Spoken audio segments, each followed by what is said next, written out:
नमस्कार प्रेक्षकांनो, तर आपण बघतोय घरोघरी मातीच्या चुलीचा आजचा एपिसोड। आज खूप महाभयंकर काहीतरी घडलंय बरं का एपिसोडमध्ये। बघूया काय काय घडलंय ते। त्याच्यासाठी तुम्ही चॅनलला सबस्क्राईब करून ठेवा बरं का। तर इथे नानासाहेबांना जे जे काही घडलंय ते सगळं सांगतात सुमित्राई, आणि नानासाहेब म्हणतात की ऋषिकेश नुसता सारंगवर ओरडलाय, मी असतो ना तर त्याला फोडून काढलं असतं। मग लगेच इकडे सुमित्राई म्हणतात, अहो तुम्ही माझ्या मुलाला असं का बोलताय? तर नानासाहेब म्हणतात, काय चालवलंयस हे? माझा मुलगा तुझ्या मनात पण सावत्रपणाचं बीज रोवलं गेलंय। तुझ्या आजूबाजूच्या माणसं जे तुला दाखवतात ना तेच तुला दिसतंय आणि तू त्याच बाजूने विचार करतेस। तर इकडे सुमित्राई म्हणतात, नाही तसं काही नाही आहे, नात्यांची वीण ही ना दोन्ही बाजूने घट्ट असली पाहिजे। एका बाजूने नातं जर कोलमडलं तर दुसऱ्या बाजूने सुद्धा कोलमडू शकतं असं सुमित्रा इथे सांगतात। तर इकडे नानासाहेब सांगतात, तुझं खरंच अवघड आहे असं म्हणतात, आणि आता जे काही घडलंय ना ते सगळं मी जाणून घेतो आणि मग बघतो काय घडलंय ते। सुमित्राई म्हणतात, मला माझी चारही मुलं एकसारखीच आहेत, पण सावत्रपणाचं बी मी नाही पेरलेलं, बाकीच्यांनी तसं पेरलं असं म्हणून ते इथे सांगत असतात। आणि नानासाहेब आता रूममधनं बाहेर पडलेत बरं का, आणि ते आता जानकीशी बोलायला जात आहेत या विषयावर। मी काय तो बोलतो आणि मग आता जानकीशीच बोलतो आणि मग काय तो सोक्षमोक्ष लावतो आणि मीच लावतो असं म्हणून ते बाहेर पडतात। तोपर्यंत रूममधनं बाहेर पडल्यानंतर इथे त्यांचा फोन येतो आणि मग ते फोनवर बोलतायत। खरं ते आजूबाजूला कोण आहे का नाही याचा अंदाज घेऊन लपतछपत बोलतायत, आणि त्यांना त्यांच्या वकिलाचा फोन आलाय आणि ते वकिलाला सांगतायत की हो, मृत्यूपत्राची कॉपी मला मिळाली आहे, मी ते मृत्यूपत्र वाचतो आणि मग तुला काय असेल ते, तुम्हाला काय असेल ते सांगतो, मी वाचल्याशिवाय पुढे काहीही करू नका असं वगैरे ते इथं सांगत असतात। आजूबाजूला बघतायत कोण आहे काय नाही काय, आणि खुसूर हळू आवाजात ते बोलतायत। आणि तेवढ्यात हे त्यांचं बोलणं ना ऐश्वर्या ऐकते बरं का पाठीमागून, आणि ती म्हणते, नानांचं मृत्यूपत्र, त्याच्यात काय लिहिलंय ना ते मला बघायलाच पाहिजे, पण त्याआधी ना मला माझी चेन शोधायला पाहिजे की माझी चेन कुठे गेली असं म्हणून ती इथे चेन शोधते। हॉलमध्ये तर नाही आहे, आता राहिलं जानकीची रूम, आणि ती रूममध्ये असली तर मी चेन शोधायला जाणार आहे कशी असं म्हणते। आणि तोपर्यंत तिचं लक्ष समोर जातं खिडकीतून, तर खिडकीतून बाहेर बघितल्यानंतर जानकी आणि ऋषिकेश दोघं जण तिथे बाहेरच बोलतायत। मग इथे ऐश्वर्या म्हणते की अरे ही दोघं तर बाहेरच आहेत, चला म्हणजे मी रूममध्ये जाऊन चेन शोधू शकते। जानकी यायच्या आत रूममध्ये जाते आणि चेन शोधते, नाहीतर खरंच खूप अवघड होईल। आता तिला टेन्शन आलंय बरं का, चेन जर जानकीने बघितलं तर पुढे काय होईल। तर बघूया पुढे काय होतंय ते। तर नानासाहेब इथे देवासमोर आलेत, देवाला प्रार्थना करतायत, ते नमस्कार करतायत आणि म्हणतायत, काय चालवलेस तू हे या घरामध्ये, आणि जे काही आहे ते सांभाळण्याची म्हणजे सोडवण्याची ताकद मला दे, आणि सगळी गुपितं जी काही आहे ती आता मला शोधून काढायलाच पाहिजेत आणि मी ती शोधून काढेल। माझ्या घरावर आलेलं हे संकट जे काही आहे ते दूर करण्यासाठी मला इथे मदत कर, आणि माझं एक गुपित जे तुझ्याकडे आहे तर ते देवाजवळ तिथे बॉक्समध्ये आतमध्ये त्यांनी देवाऱ्याच्या खाली पेटीत काहीतरी ठेवलंय, बहुतेक मृत्यूपत्र असावं तिथे असं मला वाटतं। तर ते म्हणतात की नानासाहेब, ते माझं जे काही गुपित तुझ्याजवळ आहे ते सांभाळून ठेव, आणि तूच या सगळ्याचा कर्ताधर्ता आहेस, आणि तूच हे सगळं सांभाळून ठेव, आणि मला ताकद दे, आणि जे काही प्रश्न आहेत ते सोडवण्यासाठी मला मदत कर, माझ्या पाठीमागे उभी राहा। इतकी छान प्रार्थना त्यांनी देवासमोर केलेली आहे। आता बघूया देवबाप्पा काय करतोय ते, कारण पुढे घडले काही वेगळंच। देवासमोर प्रार्थना करतात आणि मग त्याच्यानंतर ते इथून निघून जातात, हात जोडतात देवाला, आणि माझ्याबरोबर राहा, मला पाठिंबा दे असं म्हणून ते इथे सांगतात। तर इकडे रूममध्ये ऐश्वर्या जानकीच्या रूममध्ये पोचली आहे आणि ती सगळीकडे इथे चेन शोधते की कुठे तिची चेन गेली असेल, टेबलाखाली वगैरे, ड्रेसिंग टेबलजवळ वगैरे ती बघते, आणि एका पॉईंटला तिला तिथे तिची चेन पडलेली दिसते बरं का बेडच्या खाली, आणि मग ती चेन उचलते, आणि बरं झालं या मास्तरीन बाईला माझी चेन सापडली नाही ते असं म्हणून ती इथे म्हणते, आणि ती निघून जाणार असते रूममधनं बाहेर। तेवढ्यात तिला जानकीचा आवाज ऐकायला येतो। जानकी गुलाबला इथे काहीतरी सांगत असते गुलाबरावांना। आता जानकीनं मला जर बाहेर पडताना बघितलं तर अवघड होईल म्हणून ती काय करते, इथे चेन घालते आणि तिथेच पडद्याच्या पाठीमागे इथे लपून बसते बरं का प्रेक्षकांनो। आणि आता जानकी खरंच रूममध्ये आली आहे। ती रूममध्ये येतानाच बडबडत येते की ऋषिकेश माझं काही ऐकतच नाही आहेत, काय करायचं आता, सौमित्र भाऊजींना फोन करून बघू का म्हणून ती इथे की फेऱ्या मारते आधी अस्वस्थपणे, आणि मग त्याच्यानंतर इथे सौमित्रला फोन लावते। तर सौमित्राचा फोन लागत नाही आहे, ती एकदा दोनदा ट्राय करते, सौमित्राचा लागत नाही आहे म्हटल्यावर अवंतिकाला सुद्धा फोन करते, आणि अवंतिकाचा सुद्धा फोन इथे लागत नाही आहे, या दोघांचाही फोन कसा काय बंद आहे असं म्हणून ती इथे विचार करत असते। आणि तोपर्यंत इथे नानासाहेब येतात, आणि नानासाहेब आलेले ऐश्वर्या बघते बरं का पडद्याच्या आडून। नानासाहेब विचारतात, मी आत येऊ का? जानकी म्हणते की अहो या ना, तुम्ही कसली परवानगी मागताय. तर दोघं जण इथे बसलेली आहेत. नानासाहेब सरळ छान वाक्य म्हणतात बरं का, प्रदक्षिणा घालून विषयाला हात घालायला मला आवडत नाही. जे काही आहे ते मी रोकटोक विचारतो आणि तू सुद्धा रोकटोक तसंच उत्तर दे, घुमवून फिरवून काही ते उत्तर देऊ नको असं म्हणून नानासाहेब जानकीला सांगतात. आणि पहिला प्रश्न विचारतात, हे जे काही घरामध्ये चाललंय, ही जी काही घरामध्ये अस्पष्ट अशी टेन्शनची रेषा आली आहे ती नक्की कुणामुळे आली आहे आणि काय काय घडलंय ते मला सरळ सांग. आशा करतो की तू मला सगळं सांगशील, काहीही न लपवता. आणि अर्थातच नानासाहेब असं सुद्धा म्हणतात, तू मला वडील मानतेस, मी तुझ्या वडिलांच्या जागी आहे, तू मला वडील मानतेस तर तुला माझी शपथ आहे, जे काही घडलंय ते खरं खरं सांगायचं, काहीही न लपवता सांगायचं. आता ऐश्वर्या ऐकते बरं का जानकी नेमकी काय सांगते ते. तर आता शपथ घातली आणि वडिलांच्या जागी आहे तसं इमोशनल ब्लॅकमेल केल्यानंतर जानकी सांगते की हे जे काही सगळं घडतंय ते सगळं जाणून बुजून केलं जातं आणि हे सगळं ऐश्वर्या करते. आता नानासाहेब म्हणतात काय, तर हो, जानकी सांगते नानासाहेबांना की आपल्या घराला ऐश्वर्याची नजर लागली.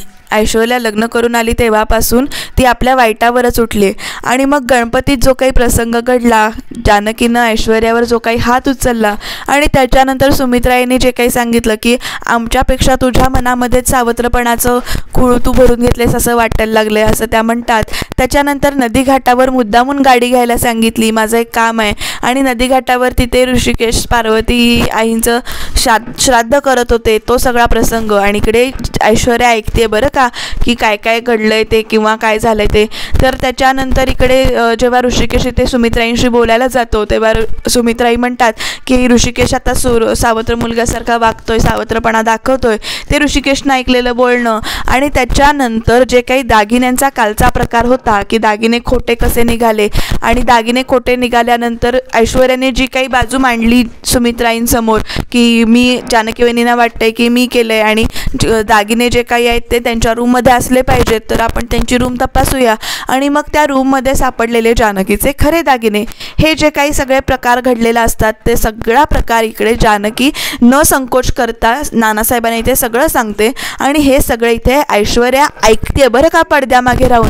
तर इथे नानासाहेब म्हणतात, मला वाटलंच होतं, ही सुद्धा तिच्या बापावरच गेली आहे, सयाजीरावांवर विश्वास ठेवण्याच्या लायकीचेच नाही आहेत. तर इथे जानकी पुढचं पण सांगते, बाजार समितीच्या लिस्टमध्ये सयाजीरावांचं नाव आणणं हे तिने सगळं जाणून बुजून केलं आहे असं म्हणून ती इथे जानकी नानासाहेबांना सांगते. आणि ऐश्वर्या आता बघूया काय रिॲक्ट करते त्याच्यावर. तर नानासाहेब म्हणतात की हो आता माझ्या सगळ्या गोष्टी लक्षात आल्यात, सयाजीरावसुद्धा विश्वास ठेवण्याच्या लायकीचं नाही आहे आणि ती बेईमानी ऐश्वर्यामध्ये भिनलेली आहे असं म्हणून ते इथे सांगतात. आणि आपल्या बाबांबद्दल ऐकून ऐश्वर्या इथे भडकते बरं का. आता बघूया पुढे ऐश्वर्या काय करणार आहे नेमकं ते. नानासाहेब म्हणतात की आत्ता तुझ्याशी बोलून झाल्यानंतर माझ्या डोक्यातलं सगळं स्वच्छ झालं आहे, सूर्यप्रकाशा इतकं सगळं स्वच्छ झालं आहे. आणि पहिलं आधी खाली जाऊन मी आता सुमित्राशी बोलतो आणि तिच्या मनामध्ये जे काही घुसमट झाली किंवा जे काही गैरसमजाचं जाळं पेरलं गेलं आहे ते आधी लांब केलं पाहिजे. कारण सुमित्राई आधीच हळव्या आणि आंधळ्या स्वभावाच्या आहेत, त्यांच्या मनामध्ये ऐश्वर्याबद्दल प्रेम भरलं आहे आणि ते आपण आता दूर केलं पाहिजे असं वगैरे ते म्हणतात. आणि मी खाली जातो आणि काय तो सगळ्याचा सोक्षमोक्ष लावतो असं म्हणून इथे ते निघून जात असतात. आणि आता या नानासाहेब रूममधनं बाहेर गेल्यानंतर एक मोठी घटना घडतीये बरं का प्रेक्षकांनो. तुम्हाला काय वाटतंय, काय घडलं असेल नेमकं, तर बघत राहा त्याच्यासाठी. तर इथे नानासाहेब आता बाहेर गेलेत आणि तेवढ्यात ना इकडे ऐश्वर्याचा त्या मनी प्लांटला, तिथे एक झाड आहे त्याला धक्का लागला आहे आणि ते खाली पडले आणि त्याचा आवाज झाला आहे. आणि जानकी त्या आवाजाच्या दिशेने पडद्याजवळ येते आणि ती आता पडदा उघडणार. एवढ्यात ऐश्वर्यानं आपली पुढची चाल खेळली. ती काय करते तर जी काही ती माती पडलेली आहे ती माती ती उचलते आणि क्षणाचाही विलंब न करता इथे जानकीच्या डोळ्यांमध्ये ती फेकते. आणि जानकी एकदम अशी कावरीबावरी होते कारण डोळ्यात फेकल्यामुळं तिचे डोळे चुरचुरतात. आणि तिला ना सिक्स सेन्स कसा असतो बघा माणसांचा, किंवा किती गृहिणी किती कर्तव्यदक्ष किंवा सगळ्या बाबतीत जागरूक असतात ते बघा. तिला ऐश्वर्याचा परफ्यूमचा इथे वास येतोय, ऐश्वर्याचा परफ्यूम असं ती इथे म्हणते आणि ती बाहेर येते. तर नानासाहेब तिथेच उभे आहेत. नानासाहेब आता ऐश्वर्याशी बोलतायत. ते ऐश्वर्याला म्हणतायत, काय आमचं बोलणं चोरून ऐकत होतीस जानकीच्या रूममध्ये बघून? तर ती ऐश्वर्या म्हणते की नाही, तसं काही नाही आहे, मी तुला स्वतःच्या डोळ्यांनी बघितले जानकीच्या रूममधून बाहेर पडताना. तू आमच्या दोघांचं बोलणं चोरून ऐकत होतीस ते कळलं. आणि आता ते म्हणतात की आता मी खाली जातो आणि मग सगळ्याचा सोक्षमोक्ष लावतो, तुझे खरे रूप जे काही आहे ते सगळ्यांसमोर आणतो. सुमित्राईनं तुझ्यावर आंधळा विश्वास ठेवला आहे माझ्या बायकोनं, आणि सासूबाई तर काय तुझ्या भजनीच लागल्या आहेत. आणि आता बघ मी खाली जाऊन जे काही करतो ते किंवा सोक्षमोक्ष लावतो ते. तरी ते ऐश्वर्या म्हणते, जानकी वहिनी बोलत होत्या ते सगळं खोटं होतं. तर खोटं होतं, तू मला फसवायचा प्रयत्न करू नकोस. आणि तेवढ्या तिकडे ऐश्वर्या नानासाहेबांचे पाय धरते की प्लीज खाली जाऊन काही सांगू नका, ते सगळं खोटं होतं, मी तसं नाही आहे, मी तसं वागत नाही वगैरे असं की कावरीबावरी होऊन नाटकच करते. तिकडे पाय धरते ती त्यांचे. नानासाहेब जोरात म्हणतात, तू तुझ्या बाबासारखीच निघालीस, तू पाय सोड माझा, बाजूला हो असं म्हणून सांगतात. आणि आता मी खाली जातो आणि सगळ्याचा सोक्षमोक्ष लावतो असं म्हणून ते सांगतात. आणि ते इथे वळतायत बरं का प्रेक्षकांनो खाली जायला जिन्यावरनं. आणि तेवढ्यात मात्र या ऐश्वर्याने खूप मोठं आणि घाणेरडं कृत्य केलेलं आहे. ती काय करते बघा प्रेक्षकांनो, सरळ नानासाहेबांची पाठमोरे असते आणि नानासाहेब आधी तिला इकडे ढकलून दिल्यासारखं करतात की पायापासून लांब करतात आणि त्याचा राग तिला येतो. आणि ती इथे काय करते बघा प्रेक्षकांनो, तर नानासाहेबांच्या इथे पाठी धावते. तेवढ्यात जानकीसुद्धा रूममधनं इथे बाहेर येते आणि ऐश्वर्या नानासाहेबांच्या पाठीला धक्का मारते आणि जिन्यावरनं त्यांना खाली ढकलून देते. आणि नानासाहेब जेव्हा पळत असतात तेव्हा ते जानकी म्हणून इथे ओरडतात. सुमित्रा, जानकी अशा हाका मारतात. आणि जानकी तोपर्यंत नाना, तिला भीतीनं आधी काय सुधरतच नाही काय हाक मारायची ते. आणि जानकी आता खाली बघतीये तर ऐश्वर्याच्या हातामध्ये नानासाहेबांची शाल आहे. नानासाहेब पडल्यानंतर सुमित्रा, ऋषिकेश, सारंग सगळे तिथे धावत येतात. ऐश्वर्या मुद्दामून असं जे त्रासाच्या नजरेनं बघते तर जानकी इथे घाबरलेल्या नजरेनं बघते. आणि हे काय झालं तुम्हाला असं म्हणून सगळे इथे धावत येत आहेत. आणि तेवढ्यात ऐश्वर्या काय करते बघा, ऐश्वर्याच्या हातात जी शाल आहे ती शाल एकदम ती जानकीच्या हातात टाकते आणि म्हणते की जानकी वहिनींनी नानांना जिन्यावरून खाली ढकललं.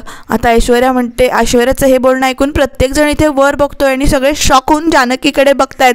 जानकी इथे म्हणते, ऐश्वर्या खोटं बोलू नकोस, उगाच काहीतरी इथे बोलू नकोस असं म्हणून इथे सांगत असते जानकी जीवाच्या आकांताने. तर सुमित्राई बघतात 2 मिनिटासाठी त्या दोघींकडे. आणि आता जानकी आणि ऐश्वर्या दोघींची तिथे भांडणं लागलीत. इकडे आजीला पण धक्का बसलाय बरं का की जानकीनं ढकललं हे ऐकून. ऐश्वर्या परत इथे जानकीवर आरोप करत असते की तुम्हीच नानासाहेबांना ढकलले. आणि जानकी इथे पुढे काहीतरी बोलून खाली उतरत असते की असं नाही आहे. तेवढ्यात इथे सुमित्राई म्हणतात, अरे काय चाललंय काय तुमच्या दोघींचं, प्रसंग काय घडलंय काय, आणि तुम्ही दोघी एकमेकींवर आरोप ठेवून काय भांडताय. तर आधी आपल्याला नानासाहेबांना इथे दवाखान्यात न्यायला लागेल असं म्हणून सगळेजण इथे दवाखान्यात निघालेत. ऐश्वर्या मात्र इथे मख्खपणे उभी आहे. आता सगळे इथे धावत दवाखान्यात आलेत. बघूया पुढे काय घडतंय ते प्रेक्षकांनो. ऐश्वर्याने नानासाहेबांना ढकललंय, नानासाहेबांना इथे ICU-मध्ये ॲडमिट केलंय. सगळेजण इथे उभे राहिलेत. ऐश्वर्या सगळ्यात शेवटी मागून येते.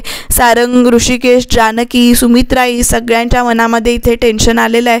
सुमित्राई बाहेर पडत असतात तेव्हा आईने सांगितलेलं आहे, म्हणजे आजीने सांगितलेलं आहे की जे काय घडतंय ते मला कळव म्हणून.